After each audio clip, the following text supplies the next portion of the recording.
ay mao na ni ang Tagbibinta Falls karon. Nindot kayong suroyan atay lapad nga swimming pool, na ay paras bata, na ay small dagko, na ay mga cottage. Ay mga cottage dinhi. Kung gusto mong musuroy dinhi, pwede ta maka guide ninyo. Mao na kini ang Tagbibinta Falls karon diri sa Maragusan. Nindot kayang place Bugnaw nya. Nya nindot dalhon ang atong pamilya dire. So arang busay dito nagbusagak na. Yan, mao ni ang ginatawag og kanang sapa nga inagasan sa sa tubig sa busay. Nindot kayo.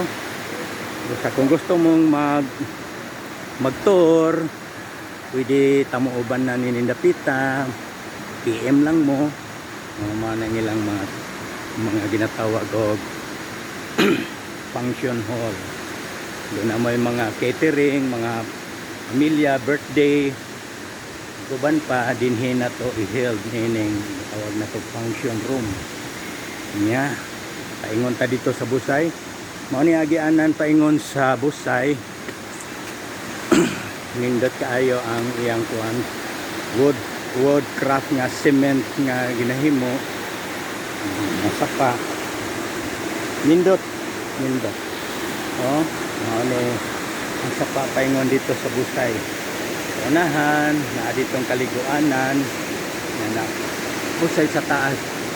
Almost 60 feet ning gitason sa Busay. Nya padayon taglakaw paingon dito. Indot kayo ang iyang walay delikado kay rough ang iyang pathway. Dili basta-basta nga na-slide ang muagi dinhi kay himo ni sa mga bato. Oh. Ano niya? Naa pa virgin pa ang lasang na dinhi, mga kakahuyan sa palibot niya. Mga 50 mga 10 meters to 20 meters ikan dari sinati na nato ang Busay. No? Na kung mga kauban dito nangaligo sila. Mao ni ang among laag teams.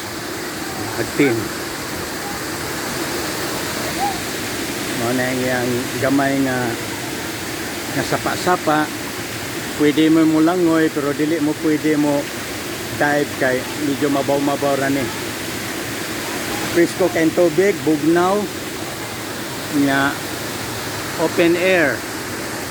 Taas nga Busay, mga almost 60 feet. 60 feet ni siyang gitason, covered with Paris.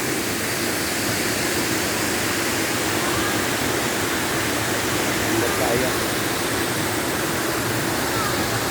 Mao ni ang mga ahintip, mga agent na kung mga kauban. Mga ligo na sila. Mga ligo. MN Muraki Darna. Oh, tanan.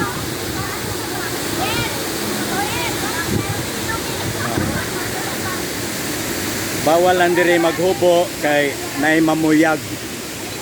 Pwede maligo dire, di lang maghubo kay nay mamuyag. Oh. Ano atong mga Oy, maligo ka. Anong saba-saba? oh, di lang ta mag saba-saba. Kay gawas niyang mga alimat. Ligo. Happy lang mo. Kay ba mo manglangoy? Ang di kay ba mo langoy, deres mabaw. Ang kay ba mo langoy dito sa bagsakan sa tubig.